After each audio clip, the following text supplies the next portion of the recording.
The world is facing a global plastic crisis. Plastic pollution threatens both biodiversity and human health. La pollution plastique est une crise planétaire aux conséquences dévastatrices sur la biodiversité, sur le climat et pour notre santé. Almost 13 million tons of plastic enters the ocean every single year, affecting 2/3 of marine mammals, half the world's seabird species. La contaminación por plásticos tiene un impacto devastador en la naturaleza y afecta desproporcionadamente a los países en desarrollo. In the coming decades, plastic production is expected to double.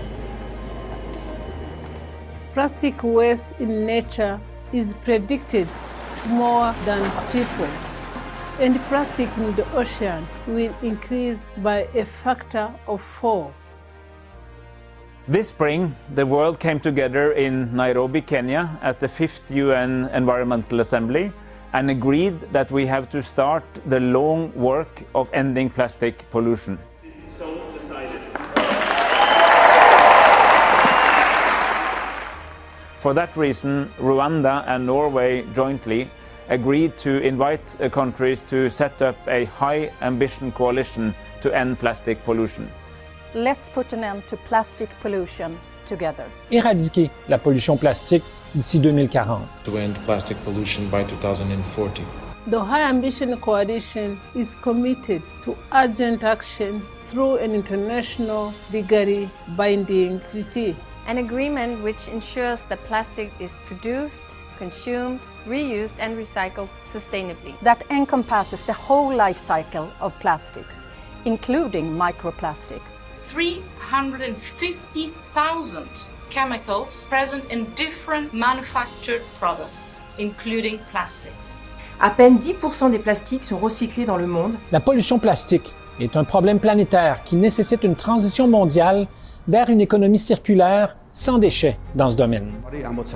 ამ პრობლემის განსაზღვრად აუცილებელია კომპლექსური ღონისძიებების განხორციელება.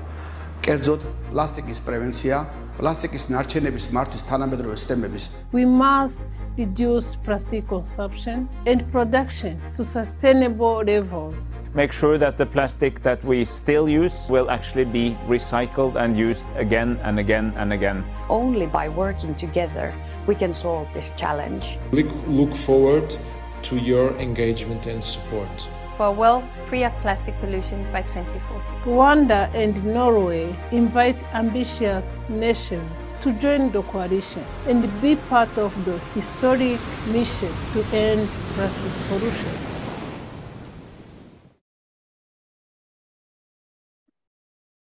Dear colleagues, excellencies, ladies and gentlemen, welcome to this side event organized by the High Ambition Coalition to End Plastic Pollution here at the 77th session of the UN General Assembly.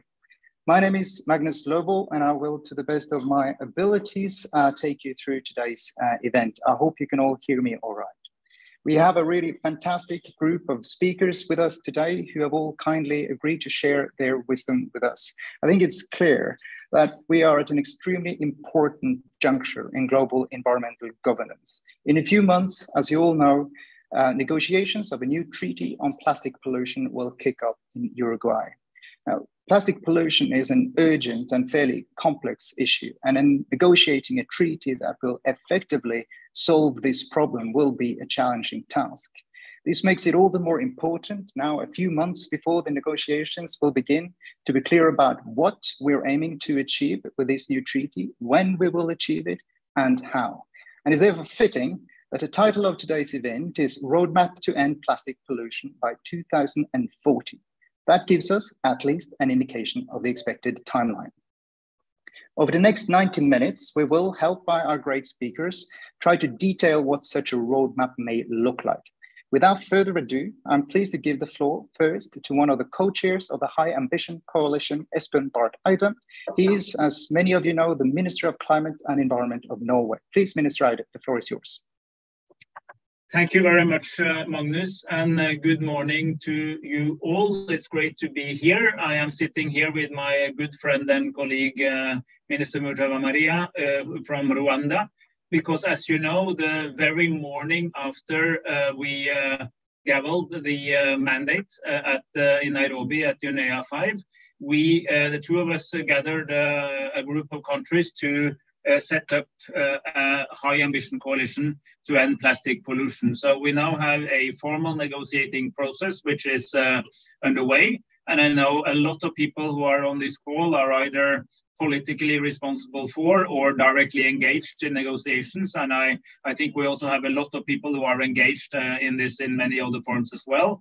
And we thought it would be a really good idea to now have this virtual seminar to discuss where we are and where we are heading, and to present a few more ideas about what the High Ambition Coalition can do to inspire this intergovernmental negotiation process, which I seriously hope we will be able to conclude by the end of 2024. And I would start by reminding everybody that we got a very solid mandate out of UNGA7.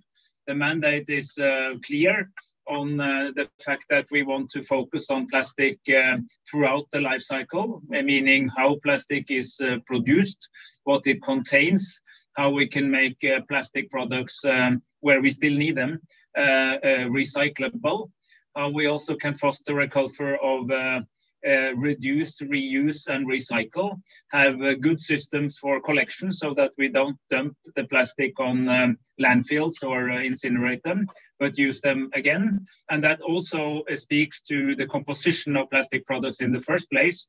And then with the clear and stated ambition of actually ending plastic pollution by 2040.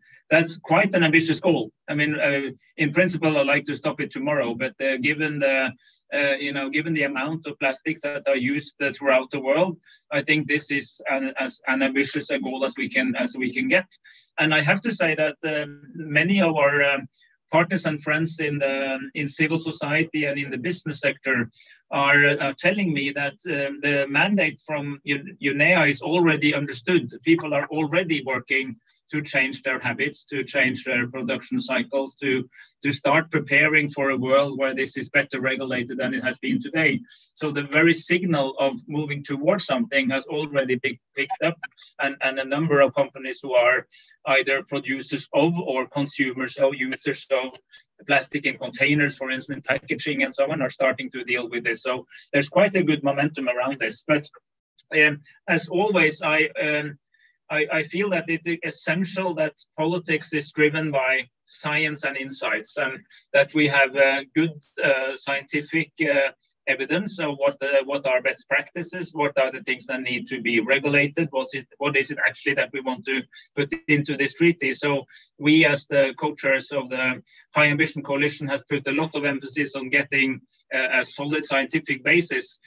We do know the problem of plastics. We know that plastics are in the highest oceans and the deepest sea. And as I told UNEA, I even tested my own blood, and I found traces both of phthalates and nanoplastics in my own blood. And if I have it, you probably all have it, because we're exposed to this all over the place. And it's a challenge to both the environment and human health if we don't deal with it. So it's really a worthwhile effort, and I think it can be done. It is not easy, but I do believe that it can be done. And in order to do that, we want to gather all those forces and all those countries and all those businesses and all those NGOs and everyone who has taken a strong stance, and try to move from agreeing that something should be done to agree on exactly what should be done. For instance, we say legally binding, but what is it that we want to have legally binding? So what is to be regulated at the global level, and what is left, for national action plans, for instance? What is the right balance?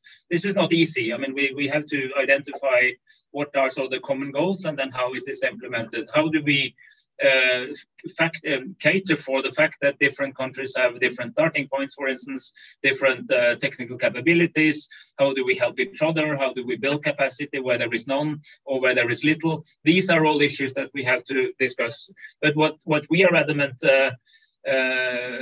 Minister Mujawamariya and I, is that we want to keep the spirit of Nairobi throughout the negotiations. We want an outcome which reflects on the very strong mandate. And those of you who were in Nairobi or maybe followed Nairobi online will remember that while in many international negotiations, the text is weakened towards the final conclusion. Here was the other way around. We actually ended up with something what was probably stronger than some of the proposals, and it was I would like to recognize Rwanda and Peru for having the draft that actually formed the basis for the final solution, and that was by all means the most ambitious of the different draft proposals. So that's a very good starting point, but it's just a mandate. Now the work really begins. So that's what we're going to talk about today, and I would emphasize this need for a solid scientific basis, and OECD and others will work with us on that. World Economic Forum and others will help us to connect to the business world, and the WWF and others are also sort of solid coordinators of the civil society work that is also needed to, because this is not only about rules and regulations at state level, it's also about habits and understanding and societal participation in this process. So with those few words, I hope for a very good seminar, and I think we go back to you, Magnus. Brilliant. Thank you so very much indeed for that, Minister, for that introduction. Thanks also for the leadership you all witnessed during your time as President of the last UN Environment Assembly. That kind of leadership, I think it's clear, will be needed also throughout the negotiations of the new treaty as well. I'm now pleased to welcome another key leader in our collective efforts to combat plastic pollution, Inger Andersen. She's UN Under-Secretary General and Executive Director of the UN Environment Programme, UNEP. Please, Inger, you have the floor for some introductory remarks. Thank you very much, and good morning to all. Ministers, thank you for your leadership. We needed it all the way through. And as we're seeing also in the Biodiversity Convention, we need you to tell your negotiators the kind of leadership you want to show. Sometimes, and not infrequently, in these negotiations, we see the deep schism between the proclamation and the actual work at the negotiating level.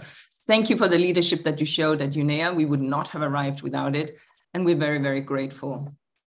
We just heard from Minister Barth-Eide that we have to transform into circularity, that we have to base this on science, that we need to involve all stakeholders, and that there are real opportunities for a new plastics economy. And I will add to that list, which I completely endorse, but I want to be fast here and not go over the same stuff, that we need to learn from other multilateral environmental treaties and then innovate.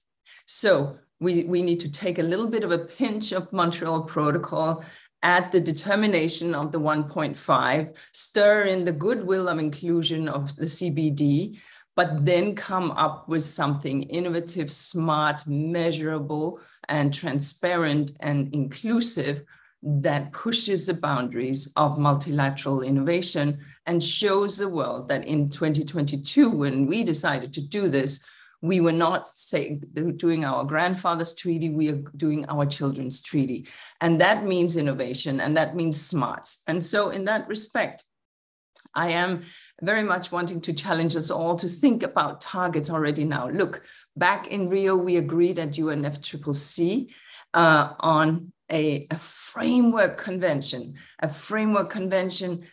because we couldn't agree on the nitty-gritty, and maybe we didn't quite have the science clear. And so we said, well, all the detail will come in protocols subsequently. Well, 21 years later, a child is born and turns 21, and then we agreed on some targets. For this one, we just cannot do that. And so I implore that you think about this. And in other treaties where we have scores and scores of targets, we know that that brings great difficulty. Look, when we agreed at 1.5, we didn't get a target for ocean warming. We didn't get a target for how many new windmills. We didn't get a target for ocean acidification or from reforestation. But we agreed on some sort of simple way that would signal to the rest actions they could take. Now, I'm not saying that there's only one target, but I am saying there's less than 5, preferably 3. Because the point is, the more complex you make it, the less measurable. And in that context, I think that there are 3 areas that negotiators and ministers and decision makers may wish to look at in this space. One is clearly how much raw polymer do we have in the production, right? Second is, how much are we recycling? The percentage of stuff. And third, of course, how much is going into the environment. But only dealing with the end of pipe in a sort of visionary statement is not going to work. We've been there before. We all want to live in harmony with nature. We all want to live in a pollution-free world. We all want to live in a non-climate changing world, but it is the nitty-gritty by which businesses can measure themselves that will actually get to work. And so when we think this way, it's very useful for negotiators and decision makers to think about this the stratification of the entire production chain, the entire life cycle. Think about the raw polymer producers, invite them inside the tent and ask them to come with solutions for more circularity content. That's step one.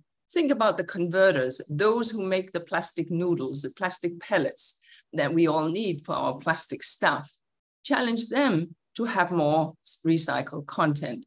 And of course, be clear and declare around chemicals that go into that content. Think about the brands. They decide what specifications they need, how light, how heavy, how dense, the chemicals, the shape.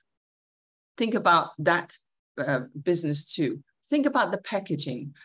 While we think often about the bottle, we have to think beyond the bottle in all things plastic.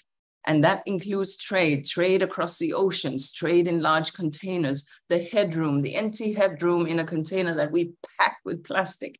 These kind of things we need to be aware of, so challenge the packaging industry. And of course, the recyclers. And here we have to have an honest conversation about the absence of municipal solid waste infrastructure in many developing countries. And so support and push multilateral development banks and investors to invest in solid waste management and waste separation. And of course, with recycling at the side. And finally, think about the consumer and educate the consumer so that the consumer will be aware of the choices that she makes. Look, money makes the world go round. So we also have to think about extended producer responsibility and deposit schemes at the global level, at some level, so that a small island country that will always import more plastic than they export will have a way to send it back, because maybe we have constrained the new raw, and maybe then the recycled content is in demand. Right now, all the wonderful businesses and CEOs that I have been speaking with over these last 5-6 months, and I think I've spoken with pretty much everyone who are leaning in, they want to find solutions. But the problem is that they can't get the recycled content because of the solid waste stream that is broken. So that's what I wanted to say this morning. I really look forward to our discussion. The first INC will be in Uruguay. We're very grateful to Uruguay for hosting. That is in November, and we look forward to seeing you all there. Roll up your sleeves and instruct your negotiators to be ambitious. Thank you.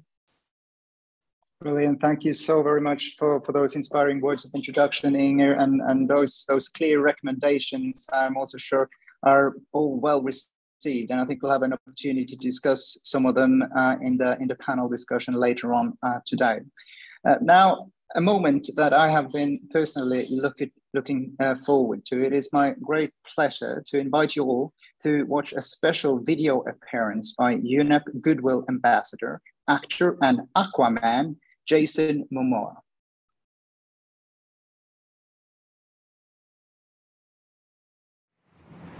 Aloha mai kako. Mahalo to the co-chairs of the coalition, Honorable Dr. Jeanne Mujawamariya, Minister of Environment of the Republic of Rwanda, and Honorable Espen Barth-Eide, Minister of Climate and Environment of Norway, for their kind invitation to speak on the importance of ending single-use plastic. It is my honor to be a part of the 77th convening of the UN General Assembly and this high ambition coalition. I am joining you virtually as I am home in Hawaii filming my new series. My career is acting, storytelling, but my passion is saving the planet and working towards a better tomorrow for my babies, our children, and the future generations. That's what brings me here today. As the UNEP's advocate for life below water, I'm committed to helping protect and preserve our ocean on and off screen. Born in Hawaii, I was raised knowing the beauty and importance of one of the Earth's most vital resources, and I'm tired of seeing plastic bottles everywhere and ultimately ending up in our beautiful and polluting our planet. We cannot end single-use plastic overnight, but we can agree to do better. We must listen and learn from one another and make changes, big or small, to benefit our beautiful planet. I will continue to use my platform to encourage industries, businesses, and governments to implement positive change. Who better to hold these sectors accountable for their actions than Aquaman? All right? The recent and historic resolution to end plastic pollution, including in the marine environment, provides the framework to change course and fast. We don't have to be perfect, but we must give it our all. This high ambition coalition can lead the charge for a better tomorrow, and together we can end plastic pollution by 2040. Now let's get it together. We've got to get to work. Mahalo nui loa. Thank you for listening. Aloha. Isn't he great?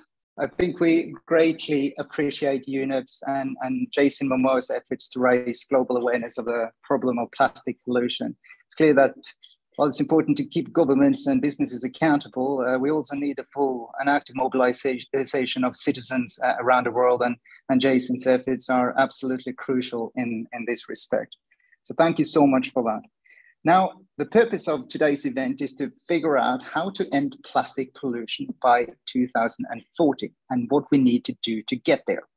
I'm therefore pleased to introduce next two key experts who are each behind groundbreaking reports on the problem of plastic pollution. First, I give the floor to H.E Jeanne. He's a partner and plastic lead at Systemic and also co-author of Breaking the Plastic Wave, a report which provided a first of its kind model of the global plastic system and of plastic pollution. H.E, we are really looking forward to your presentation. You have the floor. Thank you, Magnus. Thank you, ministers. Thank you, Inger. It's not easy to follow Aquaman, but I will do my best. Good morning from New York, and thank you for inviting me to the launch of this High Ambition Coalition to share some of the science behind our global plastic problem. My name is H.E Jeanne. I'm a partner at Systemic, a company who works on the system changes needed to achieve the UN Sustainable Development Goals and the Paris Agreement. So why on earth did my team and I spend the last 5 years modeling the stocks and the flows of our plastic system and looking at all the economics and the greenhouse gases of different plastic solutions? For me, the journey started in my first trip to Indonesia several years ago. I remember walking on the beach and seeing plastic as far as the eye can see. The plastic was maybe 80 centimeters high. I remember seeing children playing on piles of rubbish, probably not even aware that there lies sand underneath. Many of you have been there and know exactly what I'm talking about. The awful sights, the smell of decay, the difficult conversations with the local village people. It is an out of this world experience. And it really makes you realize how far we have departed from nature's most basic design principles. And that inspired us, together with the Pew Charitable Trusts, to work on breaking the plastic wave. This was translated to multiple languages and appeared on the cover of Science. And at its essence, breaking the plastic wave is about quantifying the economic, the environmental, and the social implications of the different strategies that we all have as a global community to address the challenge of plastic. And I'm thrilled to share with you some of our key findings today. The first is when we look at business as usual. So what will happen with no action? And the indicators here are quite gruesome, as you can see. Our research shows that plastic waste will double over the next 2 years, over the next 20 years, sorry. Plastic pollution to the environment will triple over the next 20 years, and plastic pollution in the ocean will quadruple, more than quadruple, over the next 20 years. This 2x, 3x, 4x scenario is one that none of us wants and we cannot afford. But these are not just numbers in a chart. Behind these numbers, there are real people, real humans, real impact on human health, real impact on biodiversity health, on ecosystem health. this is a scenario that we simply cannot afford as a society. We then looked at a number of scenarios. So if business as usual is tripling plastic pollution to the ocean and to the environment over 20 years, we looked at current commitments. So here we quantified all the commitments that are being made by governments and by industries today. And what we see is that while these commitments do have an impact, it is not nearly enough. We estimate this reduction to be just 7% compared to business as usual. So the scale and the urgency of ambition and of policies from governments and from industries must be elevated significantly if we are going to make progress. We then looked at a number of other scenarios. The first one being the recycling scenario. So in this one, we asked the question, what would happen if we transitioned our global plastic system to a recycling system where we scale collection, we scale design for recycling, we scale mechanical recycling, we scale chemical recycling, we do all these things as ambitiously as we can possibly imagine them. How far does that take us? And the answer we found is that it makes a dent on plastic pollution, but it only flattens the curve. It does not solve the problem of plastic pollution. We then looked at a few other silver bullet scenarios, such as reduction, substitution, collection, dispose. All of these scenarios, they flatten the curve, but they do not get us to where we need to be. But I also have some good news for you today. We then looked at another scenario, which we call the system change scenario. And this scenario is the one that combines the upstream solutions of reduction and refill and reuse and better design together with the downstream solutions of recycling and collection and sorting, and putting these together. This is the scenario that can achieve an 82% reduction of plastic pollution in the environment relative to BAU. And the High Ambition Coalition today is challenging us to go even further and asking us what would it take to get to near zero by 2040. But at least we know we have the system change scenario to start with. And let's see what that would look like. What is the science behind it? This is a complicated chart, so I'm not going to take you through all the details in the short time today. But the key message for you to take from here is we have a credible pathway to address plastic pollution. And we have it with existing technologies, existing technical solutions. We do not rely on aliens coming from Mars or going back to the Stone Age. We have the technical solutions today to address plastic pollution.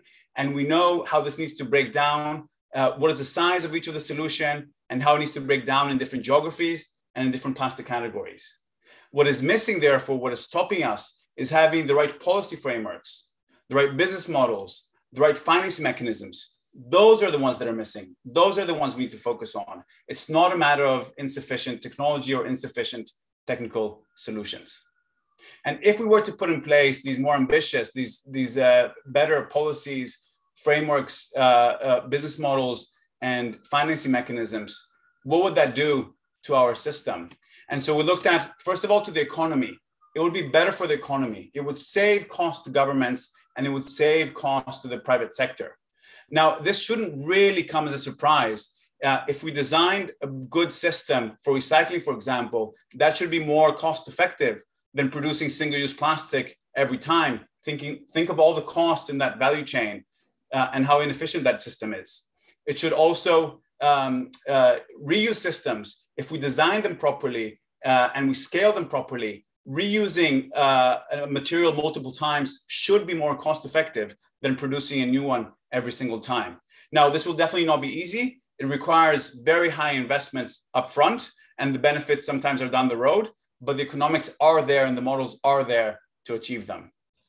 When we look at the environment, obviously plastic pollution to the ocean and to the environment more broadly will decrease substantially, but also from a CO2 perspective, greenhouse gas emissions will decrease in the scenario, which shows us that addressing plastic pollution and addressing climate change can go hand in hand. There is no trade-off between the two.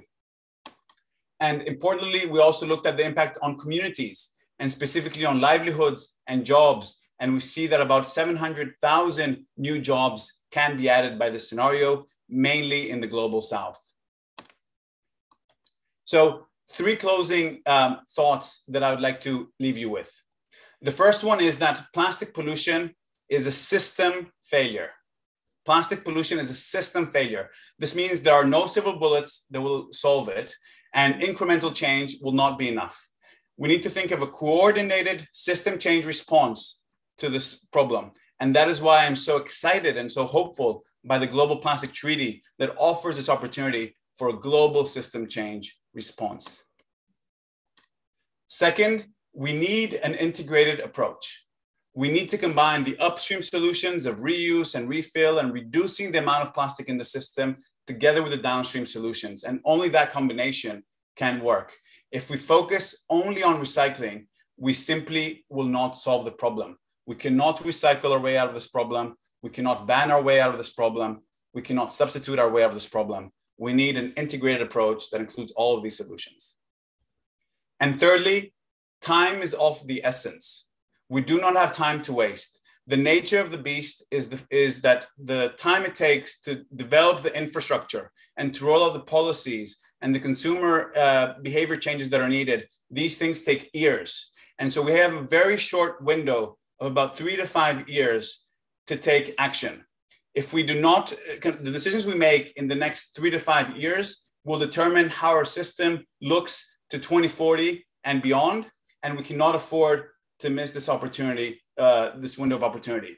And that means that if the treaty starts in 2025, we cannot wait for the treaty. We need to start with ambitious action today at a global scale, and hopefully the treaty will just elevate our efforts, but we should not wait until 2025 to begin with action. So what is the prize of all of this? I showed you how the system change scenario can reduce costs to consumers, reduce costs to governments, reduce CO2, and importantly, it can also avert our nightmare scenario of having a dead ocean. But I'd also like to take you back to this beach in Muncar in Indonesia, where a cleanup project that we did brought the children running back to the beach to play in the sand and to be children again. And that made me realize as a father that plastic pollution is not only taking away tourism and taking away employment, it is also taking away their childhood. And if nothing else, hopefully that gives us all enough reason to act quickly and with ambition. Thank you very much. Brilliant. Thank you so very much for that excellent presentation, Yoni. I think the points you make about the urgent need for a systems change approach to plastic pollution is absolutely brilliantly put. And we will get a chance to get reactions and discuss this more in depth in the panel discussion in a minute. But before opening for the panelists, I'm pleased now to give the floor to another key expert in this field, Dr. Shardul Agrawala. He's the head of the Environment and Economy Integration Division at the OECD Environment Directorate. Please, Shardul, the floor is yours. Thanks very much, Magnus. Distinguished ministers, ladies and gentlemen, good afternoon to all of you from Paris. In my remarks, I'll be complementing many of the insights that Yoni from Systemic presented, and our conclusions go very much in the same direction.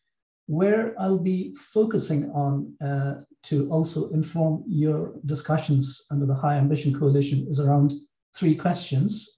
What are the consequences of the path we are on in terms of consumption and waste generation of plastics right now? What would it take to move towards this goal of zero pollution? And here I'll be focusing much more on the economic drivers of plastic use and linked to that a bit more in terms of what we need in terms of specific policies, both in advanced economies, but also in emerging and developing economies to bend this curve and move towards eventually zero plastic pollution. And finally, I would end with a few thoughts on some of the urgent priorities that you might wish to consider as you move forward the discussions of the High Ambition Coalition. So I'm going to share my screen now.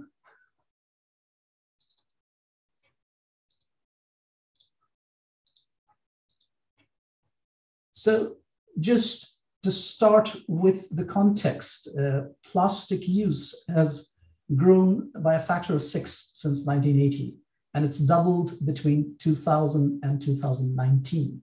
In 2019, we were producing 460 million tons of plastic. What does that mean? It's the weight of 45,500 Eiffel Towers, just to put it in perspective. Now, if we look forward, and you can see there was a drop in plastics use as a result of the global financial crisis, and there was another drop as a result of the COVID-19 pandemic. But again, the COVID drop was very limited, and we are back on track to ramping up plastic consumption as we go into the future. And our projections are that there'll be a tripling of plastic use by 2060. Now, the coalition is obviously focused on 2040. So the number for 2040 is 766 million tons, according to our projections, or slightly less than doubling from now. Now, if you look at the increases across all parts of the world, so here I'm talking about 2060, there's roughly a doubling of plastics use in most of the advanced economies. Then you have India, where we are projecting an increase by a factor of 5.5. And what is called Other Africa, which is basically sub-Saharan and Southern Africa, where we are projecting an increase by a factor of 6.5. So that's the projection that we have in terms of plastic use by 2060.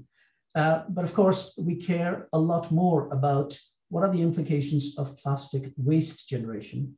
And here we project a near tripling of plastic waste generation also. So we had 353 million tons of plastic waste, which was generated in 2019. We are projecting it to go up to 1,014 million tons by 2060. And the number for 2040 is 615 million tons. Now, we also look at the fate of this waste we generate. A lot of it goes into formal waste management systems. It's recycled, incinerated, goes to sanitary landfills. But of course, you have a category which is what we are calling mismanaged waste, which is plastic waste, which is littered or ends up in unsanitary landfills or being dumped or burnt in open pits. Now, this is the picture of the shares of the fate of the plastic waste in terms of percentages. And the good news is, even under business as usual, the share of recycling we are projecting would nearly double from 9% now to 17%. We project that incineration and landfilling as shares of the total waste will largely remain constant. And the share of waste that is mismanaged would decrease from 22% to 15%. So that's the good news in terms of percentages. But in absolute terms, the mismanaged waste is projected to nearly double. Now, for 2040, we are projecting total waste to be around 615 million tons. But of course, for pollution, the category you care most about is the waste which is mismanaged, which is 111 million tons by 2040. Now, let me address this question, because the ambition in for the Plastic Treaty and the High Ambition Coalition is to stop plastic pollution. A basic question is, what do we mean by plastic pollution? So if you just look at leakage of plastics to the environment, and here I'm including oceans, I'm including rivers, and I'm including land. Our projections are that leakage would double from 2019 levels to 44 million tons per year by 2060. But there's a lot more to it. A lot more plastic would be mismanaged and put in illegal dump sites, or it'll be burnt in open pits. And that number is almost triple the number which is leaking. It's 115 million tons per year. Then you have the cumulative stocks of plastics which are already in our rivers and oceans, and that would be 500 million tons by 2060. Then you have greenhouse gas emissions linked to the plastics life cycle, 4.3 gigatons per year. And finally, you have a whole range of other impacts which we have quantified, which are looking at implications on land use, human toxicity, and so on. And they are projected to double from 2019 levels as well. So the scope of plastic pollution is actually a lot broader than leakage into the oceans. And these are the varying orders of magnitude you have for the different dimensions of plastic pollution. But let's focus on leakage to the environment for the remainder of the discussion. We also did a stock take looking at 50 countries around the world, all of the OECD membership, but also key emerging economies and other developing economies. And this is the map of the countries we looked at. And we looked at what kind of policies do they have in place now. And what we found was only 13 countries have incentivizing waste sorting at source. And if you look at the percentage of population they cover, these 13 countries only cover 4% of the population of the countries we looked at. So it's a very small share of the population which is actually subject to incentivizing waste sorting at source. 25 countries have policy instruments to incentivize recycling. And again, in population terms, the share is much less. 33 of these 50 countries have regulations for extended producer responsibility. A larger number of countries have put in place bans and taxes on single-use plastics, but they cover very small waste streams. It's trying to get at the litter problem. It doesn't do much for circularity of plastics, nor does it do anything for reducing demand. And most importantly, most countries do not have adequate incentives in place to reduce plastics demand and to improve product design. And that's across the board, looking at both OECD and non-OECD countries. So that's the picture we have of the policy frameworks. That's what you're starting with as you launch the High Ambition Coalition. So the next question is, what would be a roadmap to get to where you want? So at the most basic level, we urgently need to close the leakage pathways which are making these plastics enter our environment. And clearly investing in collection and disposal infrastructure is a very high priority. We did some cost estimates, and we estimate that roughly $25 billion is needed per year for these kinds of investments in low and middle income countries. We also need to put in place bans or tax frequently littered items, and some of that is already happening. But we need to go beyond that and further upstream. We need to create incentives for recycling and sorting at source. And this is where instruments like extended producer responsibility for packaging and durables, landfill and incineration taxes, deposit refund schemes, pay-as-you-throw schemes come in. But ultimately, we need to go further upstream. We need to restrain demand. The biggest impact on reducing plastic pollution is by cutting demand. And here, bans or taxes on single-use plastics are important. We need to pay attention to removing fossil fuel subsidies because a bulk of our plastics are still primary plastics which are produced from fossil-based sources. We need to regulate hazardous substances, impose recycled content standards, modulate extended producer responsibility fees, because that would provide incentives for improving the design of products. So that's a roadmap that we are proposing in terms of how to get to zero pollution. We also did some modeling work to simulate if we have globally coordinated ambitious action, how close can we get to eliminating leakage? And the time frame for our analysis is 2060, but I'll talk about what the implications are 2040 in a minute. So on the left, you see the baseline scenario where we were using almost 1,100 million tons of primary plastics. And through a number of policies which we implemented in our scenario, we were able to cut down the demand for primary plastics by 60%. We were also able to more than double the share of recycled plastics that was entering the economy. In terms of plastic waste, we were able to reduce plastic waste from close to a billion tons by 2060 to 680 million tons. And the biggest improvement, and that's what we were targeting, was mismanaged waste, where we were able to reduce the mismanaged waste from 153 million tons to only 6 million tons in 2060. And you can see the consequences on aquatic leakage, which is, I would say, virtually eliminated, but not completely. Macroplastics is virtually eliminated. We still have a significant microplastic problem because we don't have enough policy tools to reduce microplastic leakage into the environment. And of course, microplastics are also generated when macroplastics break down. So that's what we found. Now, to do this, what do we need? We need to tackle the entire life cycle. We need to reduce demand. We need to increase recycling, extend the usable life of plastic products, and eliminate mismanaged waste. So that's the composition of the portfolio of instruments we had. We obviously have a lot more detail underneath all this. Now, what about the costs?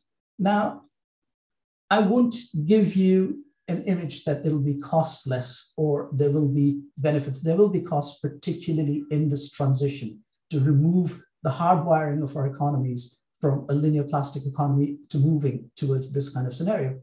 But overall, we estimate that even this global ambition scenario would cost less than 1% of global GDP by 2060 in the aggregate.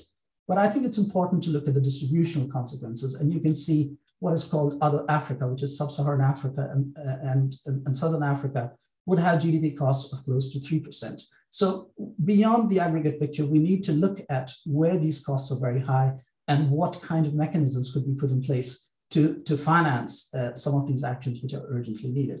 So with that, I come to my final thoughts. So what would it take to eliminate plastic leakage to the environment by 2040? So we need a similar roadmap. I mean, what we showed was what we did for 2060, and it really stretched our policy tools to the maximum. But there's room to do more. So I would say the roadmap doesn't change, but obviously we need to step on the gas even more and double the speed. In addition to that, I think if you're going for net zero pollution, then we need to also look at the stocks of plastics that are in the environment and also address the issue of removal of some of those stocks, which could perhaps help with a net zero goal by 2040.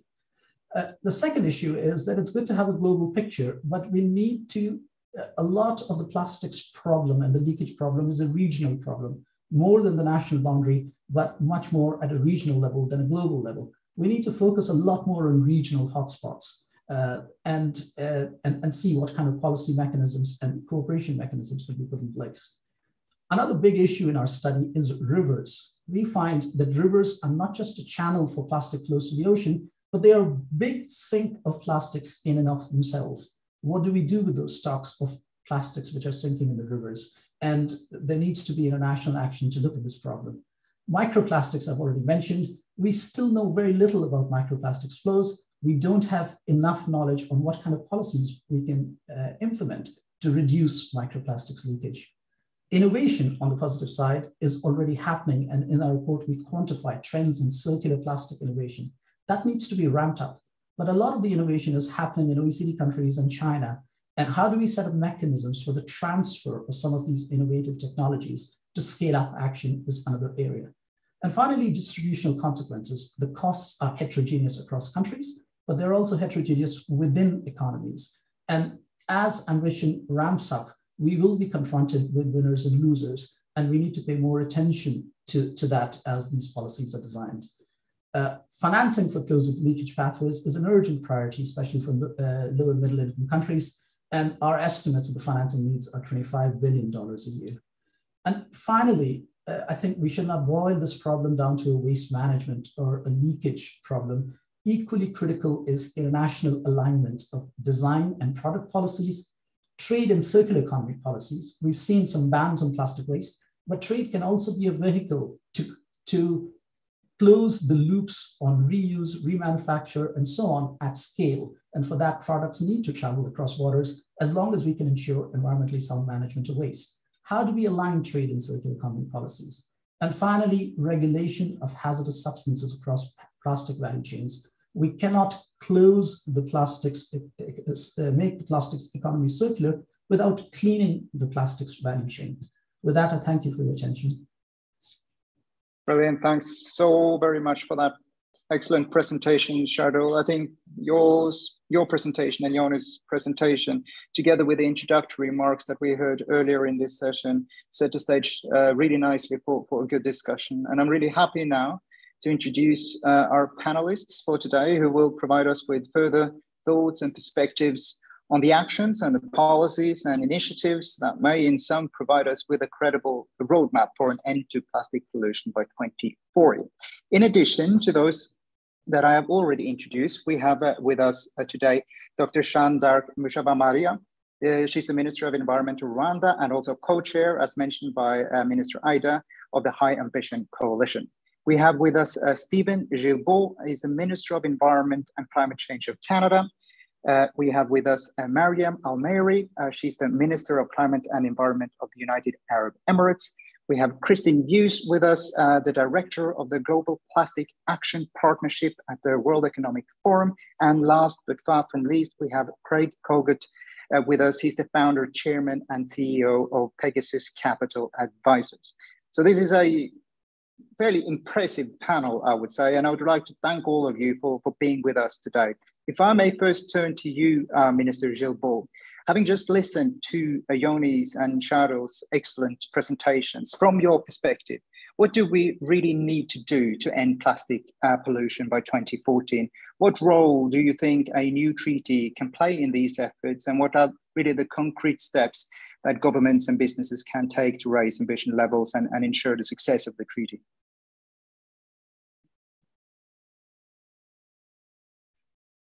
Thank you very much, Magnus. First, I'd like to really thank Jeanne d'Arc and Espen for your leadership on this, starting way before UNEA 5.2, but really setting the course for this ambitious international legally binding treaty, and I'll get there in a minute. In the case of Canada, our work on fighting plastic pollution has been going on for some years. Certainly when we spearheaded the Ocean Plastics Charter as part of the G7 in 2018, to start playing a facilitative role to help us launch those international negotiations. We have been hard at work in Canada. We're, like many other countries, only recycling about 9% of plastics, so we have a long way to go in our country, which is why we really doubled down on our work, including banning harmful single-use plastics. Inger, you were talking earlier about challenging the private sector to do better. And we are challenging them, but we are also imposing minimum recycled contents for plastic products in Canada, establishing new labeling rules, strengthening producer responsibility, and we're doing that working with different levels of government in Canada. I think one thing we've heard from both our technical presentations is the need to work on science, innovation, but also it is an interesting. Plastic is very interesting. I mean, sometimes government have to pull their population along on some of these issues. Certainly not the case on plastics. When government started intervening, most of my fellow Canadians had already massively stopped using plastic bags, not because governments were asking them to do it, not because companies were asking them to do it, but simply because they thought that it simply didn't make sense. So we saw a 50, 60, 70% drop in the use of plastic bags, just as a groundswell movement by the public. And to this date, the announcement on banning single-use plastics in Canada remains the most popular announcement that my government has made since 2015. So there is a lot of public support for what we are trying to do together. We were very happy to play a supportive role at UNEA 5.2 as co-chair of one of the working groups. And my message to you is Canada will be there to work with the international communities, because individually our countries can do great many things, and some are, but clearly we've seen how international cooperation is important on so many different levels. So we're there. We will continue to be there to work with you and to ensure that we have a successful, ambitious outcome in the coming 2 years. Thank you very much. Brilliant. Thank you so much for that, Minister. I was also wondering if I could ask you, Minister Al-Meri, to share your reflections on this question. And thanks again for being with us this morning. What, in your view, broadly, should we do to end plastic pollution by 2040? What is the role of the new treaty, and which concrete steps can governments and businesses take, in your view? Thank you, Magnus. I also want to echo a great thank you to Minister Espen, Minister Jeanne d'Arc. Really, thank you for spearheading this really important coalition, which is so needed. Also, all the presentations have been fantastic. I've learned a lot, by the way. There's so much more we can do, and I want to say here as well, the UAE is committed, and we need to do a lot more in the UAE. I have to admit that on this front. And it's just interesting to see that the technical solutions are there.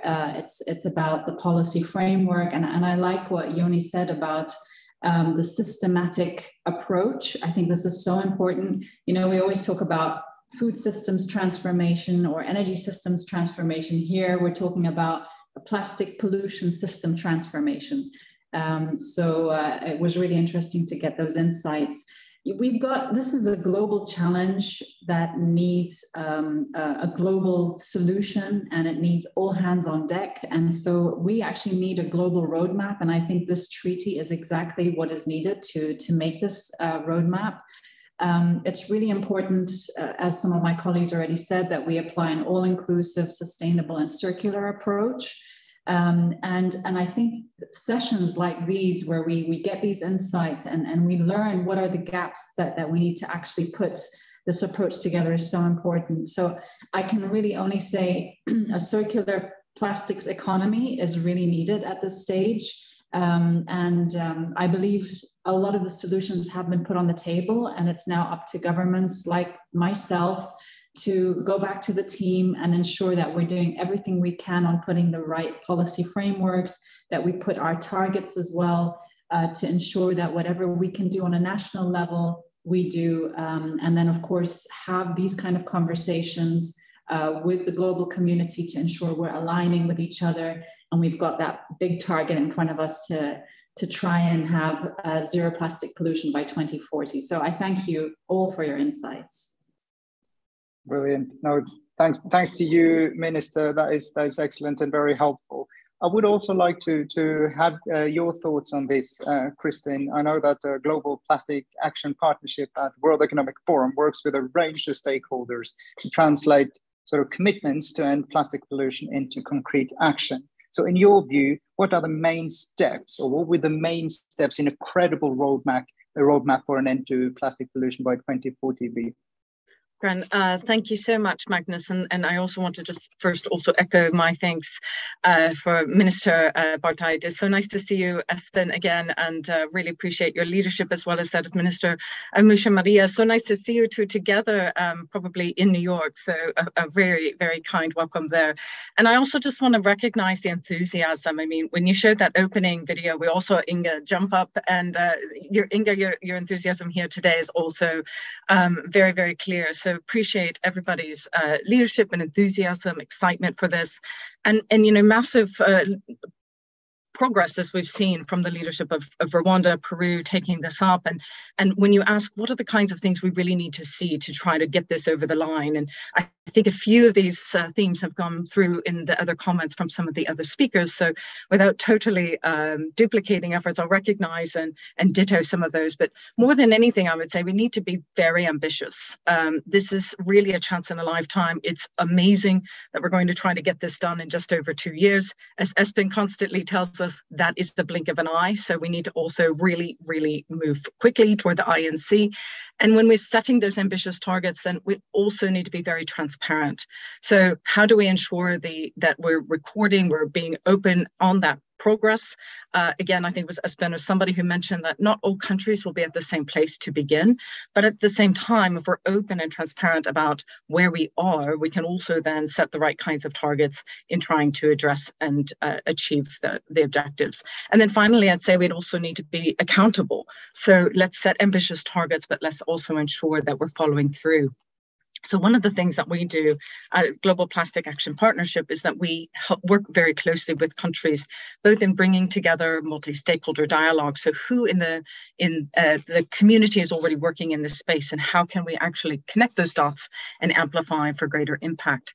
We also, and again, a number of the speakers have called for, including our fantastic analysts who gave us these incredible charts, which are really quite depressing if we don't take immediate action.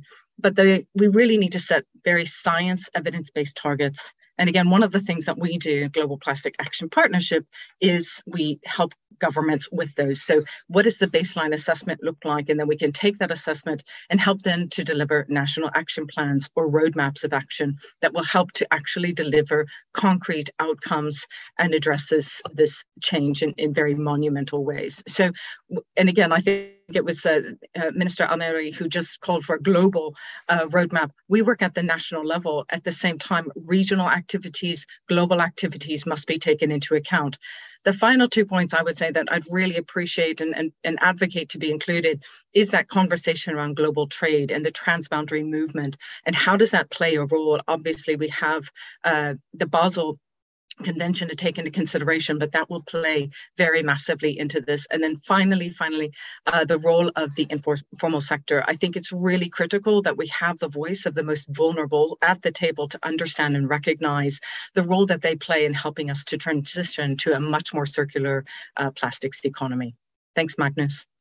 Brilliant. Thank you so much for that, Christine. That is extremely helpful as well. I would like now to maybe circle back to the co-chairs of the High Ambition Coalition and ask Minister Mujawamariya to share her reflections on what she's heard so far. Please, Minister, you have the floor. Thank you very much, Magnus. Honorable Ministers, UNGA77, all protocol observed, researchers, thank you very much to have joined this momentum, if I may say. And thank you, my dear friend and the co-chair. And I'm really convinced that we can achieve a world, a planet near zero plastic pollution.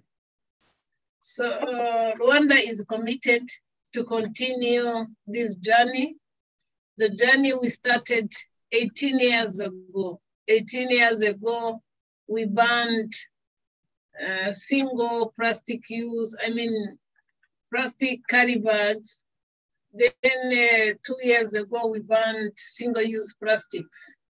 And we have seen our number of visitors and tourists doubling and tripling, not only because of the ban of plastic, but this is one of the factors that has seen the number of our tourists increasing in Rwanda, being attracted to be accommodated in a tourism industry without plastic pollution.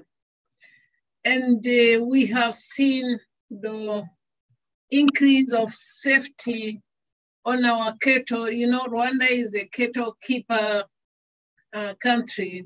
So we used to lose cattle. We used to have erosion because the water could not penetrate. But when we banned plastic carry bags and we started collecting plastics that were in nature, now you can see tremendous progress in our erosion control. So Rwanda is committed, as well as Norway. We are committed to make sure that this treaty comes to life. And I think the scientists that shared with us the science-based presentations, and we can really continue to discuss and to make sure that these discussions bear fruit for all of us, for the planet, if really we want, as scientists told us, if we want our children to be children, if we want our future generation to be proud of us being ministers today. I thank you very much, and I look forward to the results of this discussion. Brilliant. Thank you so very much, Minister, for that. That is extremely helpful. I think I'd like to try to move a little bit more into the details and some of the questions that's been raised. And we heard in the presentations that the production of plastic has doubled over the past 20 years, and it's expected to double again over the next 2 decades and triple over the next 3 in a business as usual scenario. And we heard some characteristics from the presenters about this, and it looked rather problematic, to put it that way.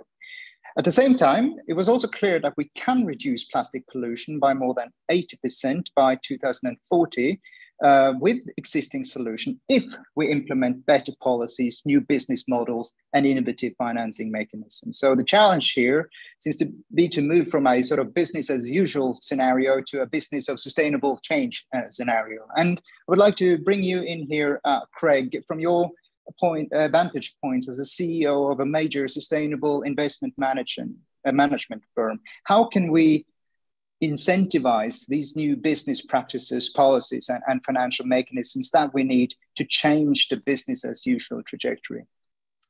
Thank you all. This is, and first again, Excellencies, ministers. It's incredibly important, exciting what you're doing. Just 2 minutes of background, so maybe you'll understand why this is a particularly sensitive topic for me. We've invested both in the United States, Europe, but also increasingly in the global South, working with Systemic on a number of areas, including with the Coral Reef Fund, where the Green Climate Fund is our principal sponsor. And plastics, both on land and in the oceans, are a major focus. With those activities, we invested in the United States in 2008 in the largest independent plastic recycler. So I've seen early on, I mean, relatively early, not as early as Rwanda, although I visited Kigali in 2008, and I was amazed at what you had already done, Minister. But we've been involved and on the technology side and the like. So it's an issue. I've seen cleanups in the Maldives with ecotourism. I've seen a lot of what works, a lot of what doesn't work. I think first, the treaty issue, single-use plastic, is the number one thing people need to do. Because we can do the best business models in the world, but single-use plastics can't be recycled. But there's no good business model to deal with those. That starts at the government level. What Yoni said about systemic approach, I think really is critical. We need everything, and there'll be different business models in different places. One of the lessons we early learned in places like the United States is it's national government's not really relevant. State governments often are not relevant. It's municipalities. And when we think about some of the largest plastic polluters and problems, countries like India, it's very much a state or local situation. So you need, whether it's a collection effort or a regulatory effort, you need to really work at that level. I'd highlight a recent initiative by Andhra Pradesh in India, which has tremendous promise, 50 million people. It's obviously the size of several countries. And I think we have to also think about engaging not just regional, in some cases it'll be regional, but in some places it's within countries. In my country, I mean, you all know about the multiple Americas we're now living with. And I think we have to focus there. The technologies do exist. I want to reiterate that. This is mainly business models. There are alternatives, and we shouldn't leave those out, bioplastics and the like. And I think when we think about a systemic change, some of it is dealing with other parts of the waste stream where we can create systems that work economically to create alternatives. And municipal waste is loaded with organic waste. It may have plastic waste, but that organic waste can often be a plastic solution, a plastic alternative.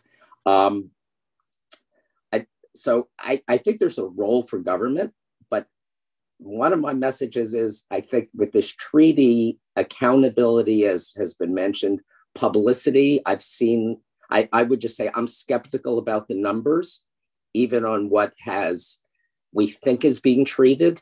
Having been in the business, I know that often what's reported is not accurate. Things are not really treated as they said they are. Landfills that are supposedly preventing leaching are not really doing that. So I think working governmentally to not only have transparency, but with corporations, pushing them to be more transparent in their reporting and use, I think is very important. But at the end of the day, I think it comes back to also working with the mention of communities, systems that work. corporations often will not do this on their own, but if consumers, as you mentioned, Minister, in Canada, there was no resistance to the treaty. There are organizations like Parley for the Oceans, who I mentioned, who was involved in Andhra Pradesh, who have shown tremendous consumer acceptance for reusing plastics and also for dealing with plastic alternatives. So I think it's, I'm rambling a little because there's so much to talk about. It's not one size fits all, but I think depending on where you are, you need to build also in an economic model for getting the communities to work together, whether it's supplemental income in collecting plastics, supplemental income in processing. And it does tie to trade. If most recycled plastic today in the yarn business largely goes to China and Taiwan, why can't it be built in India? Why can't a factory be set up in Indonesia? Why can't a factory be set up in India? Why can't a factory be set up in Africa? And I think that's where economic incentives for localized production and collection, I think, could also really make a difference and increase the importance of local collection and local regulation. I could go on a lot more. So no, I understand that. But that is already very, very helpful. Thank you so much for that, Craig. And I would just a bit conscious of time. And I know that the people on this call, they have busy agendas and it's a very busy week for everybody. So I would just like to bring you back in on this as well, Minister Almeri. What can we do? I mean, touching upon some of the problems and the challenges that Craig maybe outlined, what can we do to incentivize new business practices, policies, and financial mechanisms in your view? I think Inger said this, have these consultations and discussions with all the relevant supply chain stakeholders. So producers, packagers, recyclers, consumers, to understand, because as Craig said, waste is a local affair, by the way. It's the same in the UAE. We've got 7 emirates and each one is handling in a different way. We have some emirates that have banned single-use plastic bags. Others have put a fee on it and are going to soon ban it. So everyone's taking it a little bit differently. On a federal level, we're now putting together an integrated waste management strategy, and this is also in consultation with all the emirates, and ensuring that, because these conversations, what's really important is to showcase the economic benefits. This is it.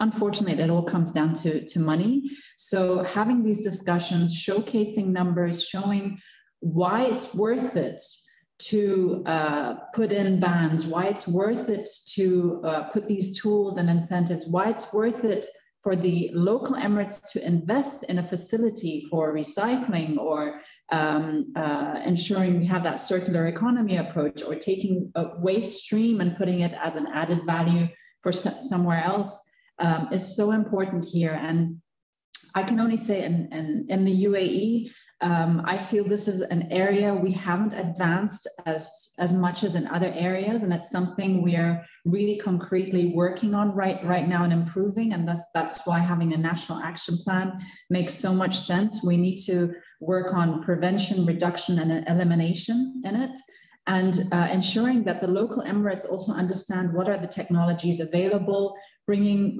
private sector into it, investments, and then of course consumer behavior.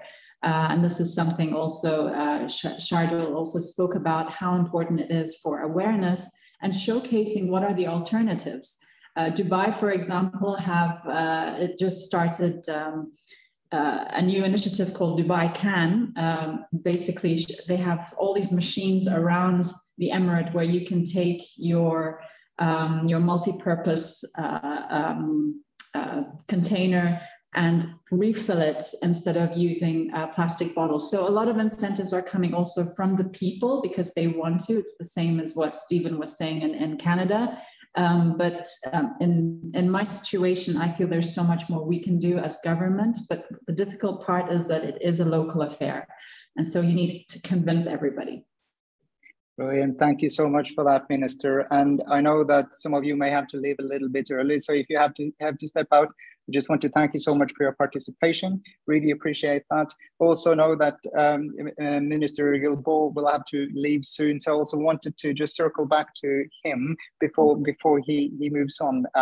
So I just wanted to pick up on this question about a system change that we talked quite a bit about already today. I think we know that collaboration between the private and the public sector, and also collaboration between actors across the value chain, is really key to unlocking the kind of system change needed. Just wanted to turn to you before you step out, Minister Guilbault, for your reflection on how we can enable more collaboration between these actors to unlock the systems change needed to solve the plastics crisis.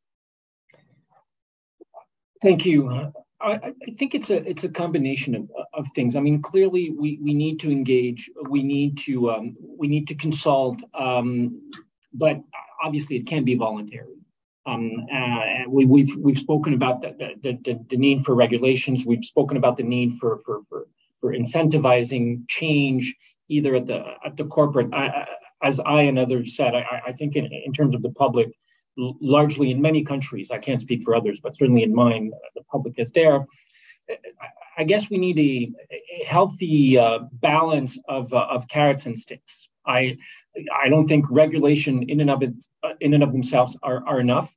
I don't think simply incentivizing this sort of things we need. I mean, our colleague from the OECD was talking about fossil fuel subsidies. Well, Canada is in the process of eliminating all of our fossil fuel subsidies. We've committed to do that 2 years earlier than our G20 partners. So the goal for the G20 is to eliminate them by 2025. We're in the process of eliminating them by next year.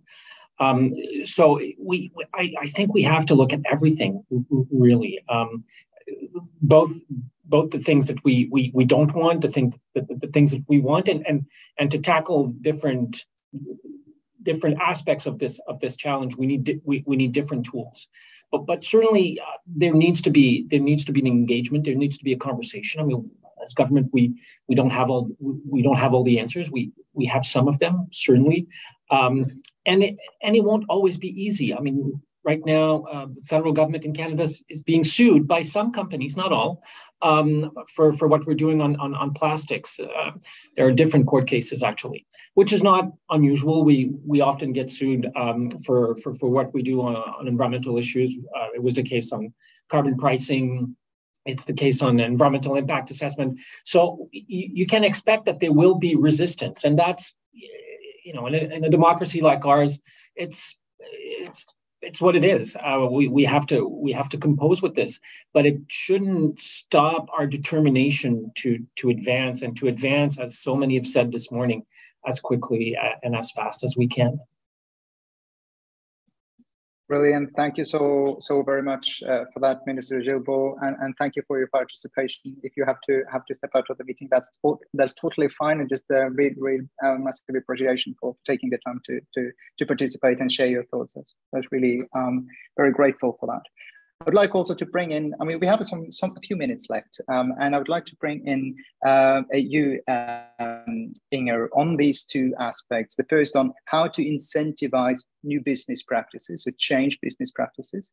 And the other one is this need for collaboration to unlock systems change. I was wondering if you also have your thoughts on that, and then I would also very much like to hear from Kristin after you.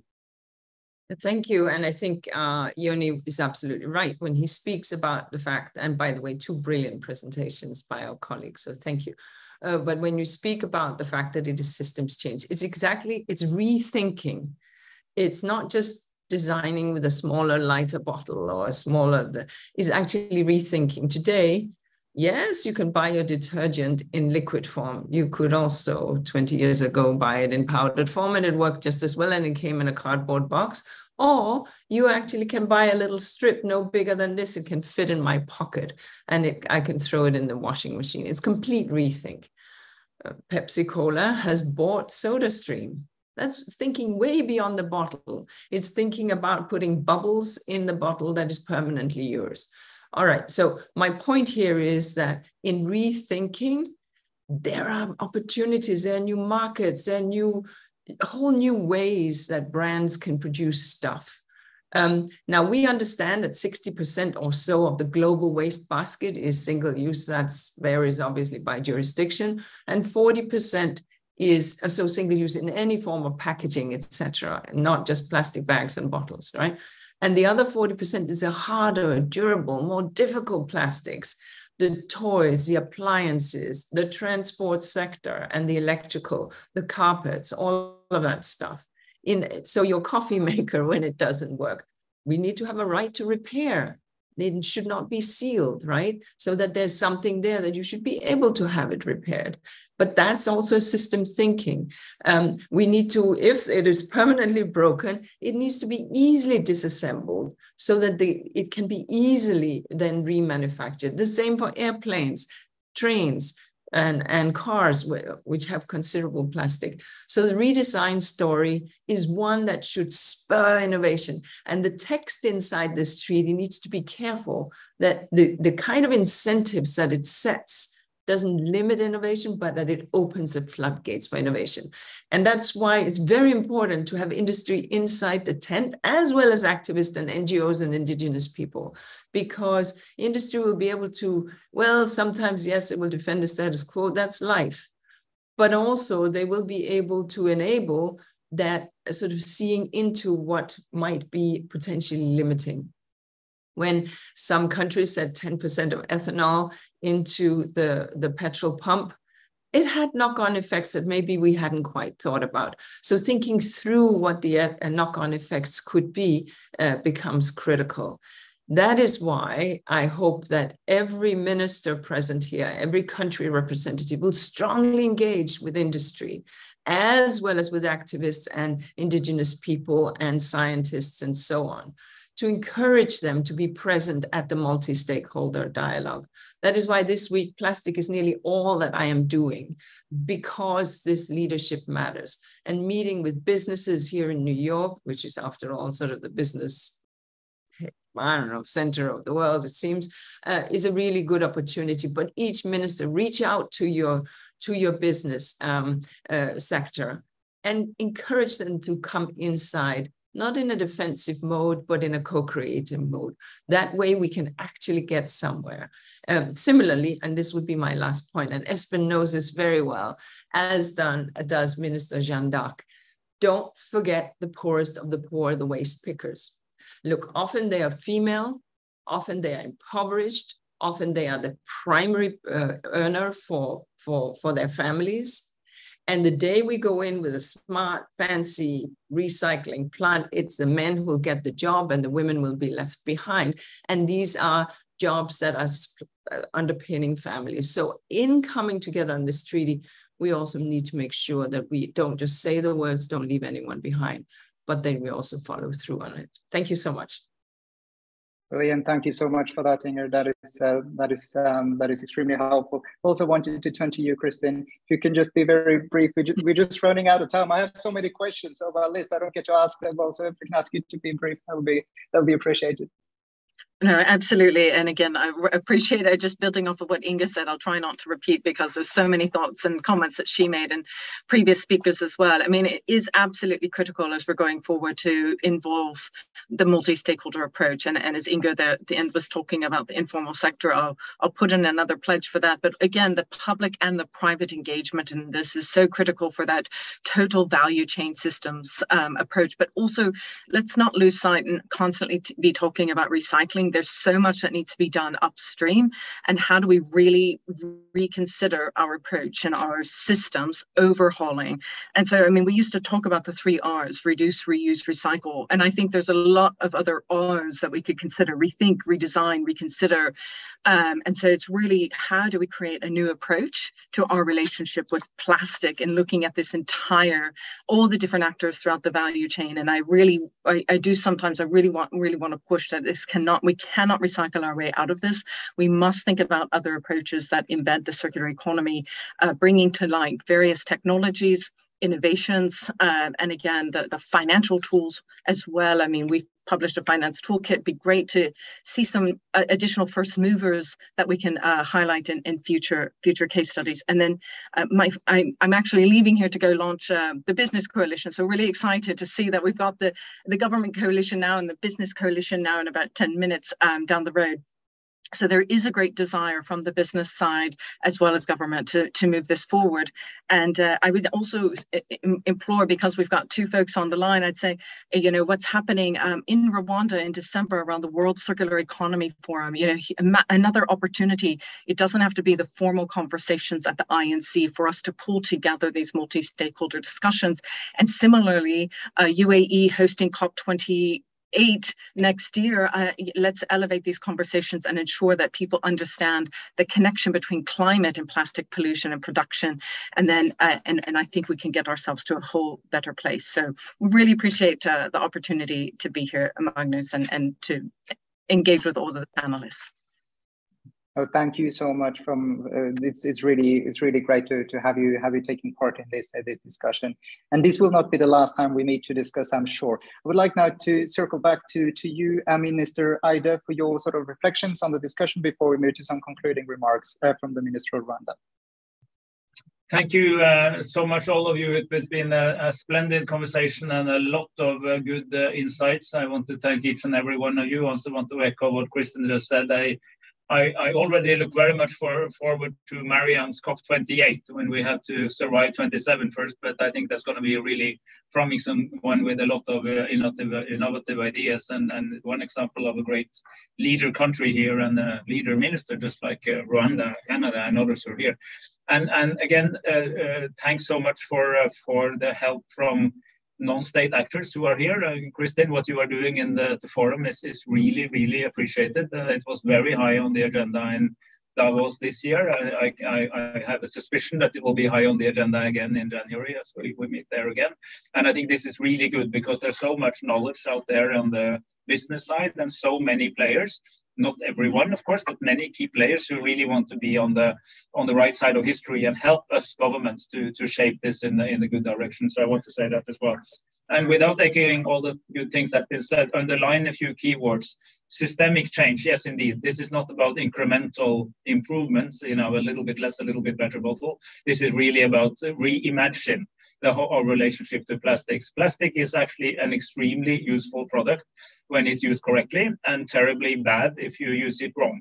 So it's not about whether you're for or against, it's about using this genius thing, which is everlasting for sort of long-lasting uses which are meaningful, and then also think about reduce, reuse, and recycle around that, and try to, as much as possible, get rid of the uses that themselves lend themselves to the leakage that we've seen so much of. So that's a key word. Regulatory measures matter, restraining demand, influencing the economy, and I think it was very convincing what we heard both from Sheeran and Agrawala about the fact that a circular economy is actually makes economic more sense. But be aware, it doesn't mean that in a linear economy, if I go circular in my little box, that's not necessarily economically viable for me. So the thing is, you have to create that broader framework so that the world goes from linear to circular, just as it has to go from fossil to renewable and from non-sustainable to sustainable. Once you're there, the more you lock in an economic logic that lends itself to smarter and smarter use of resources.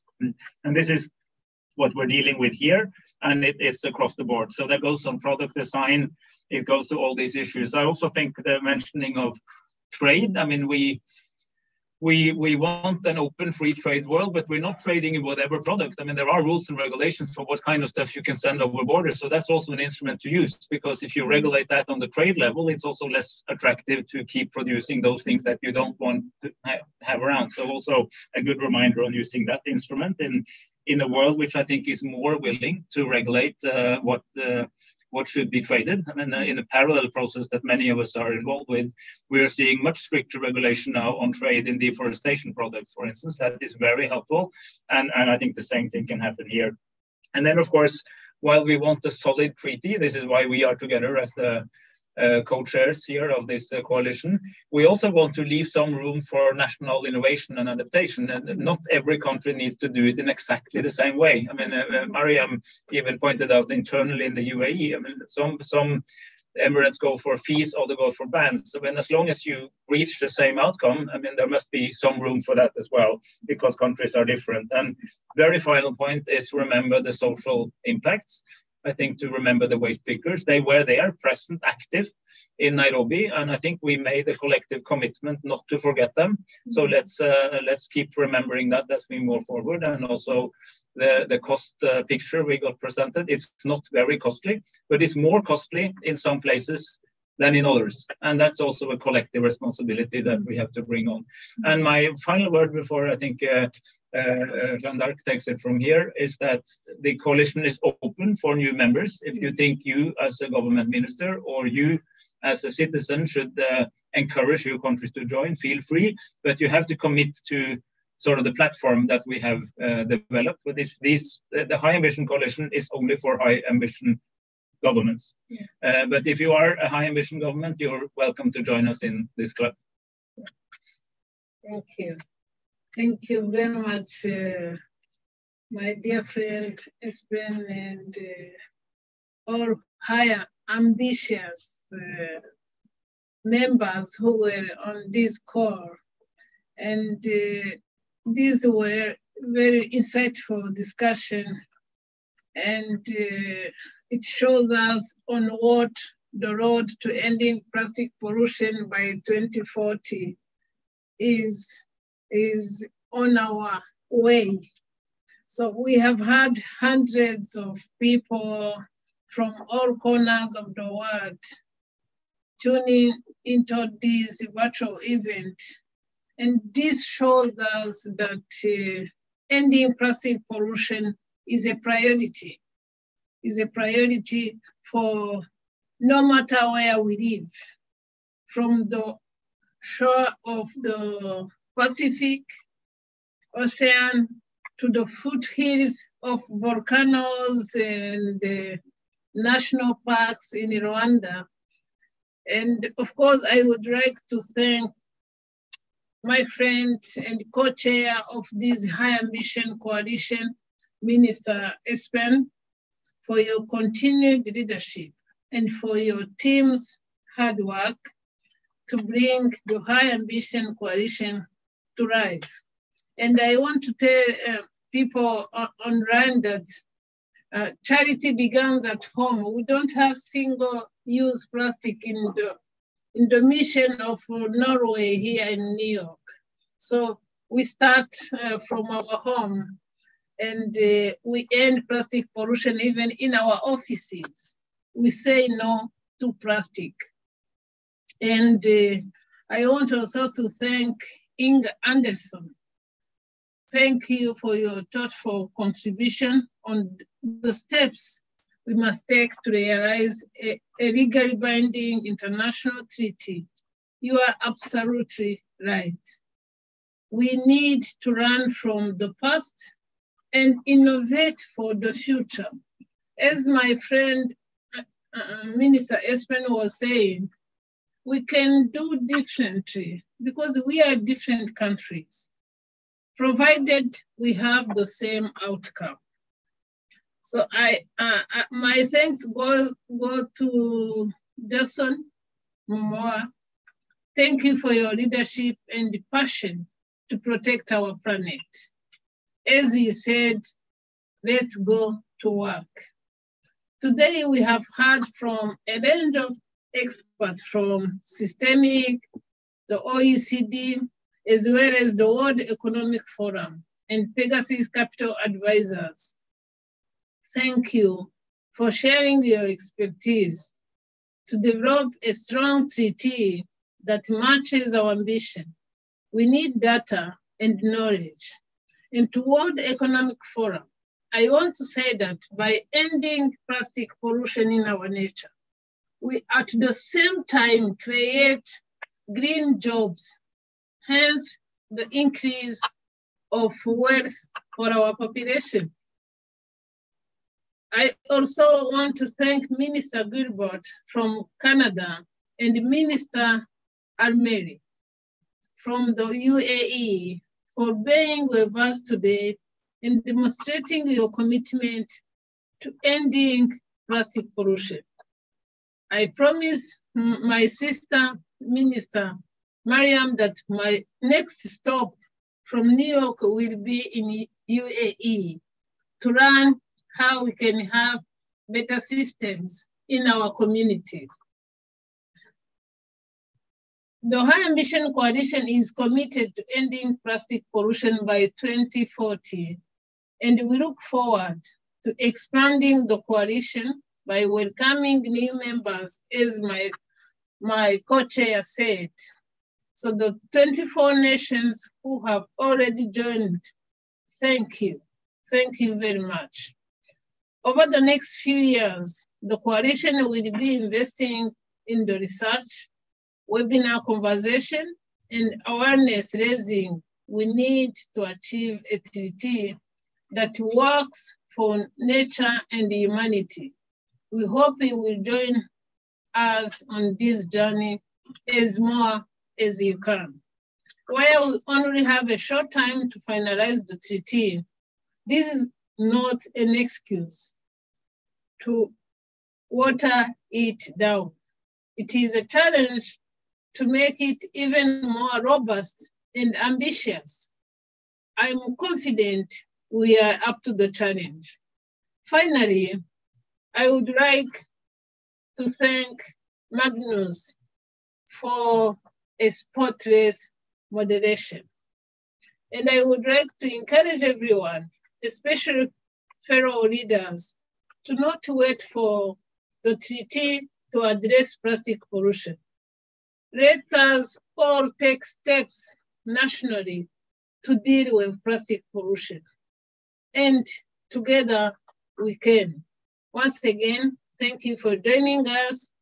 Together we can end plastic pollution and have a planet worth living. I thank you.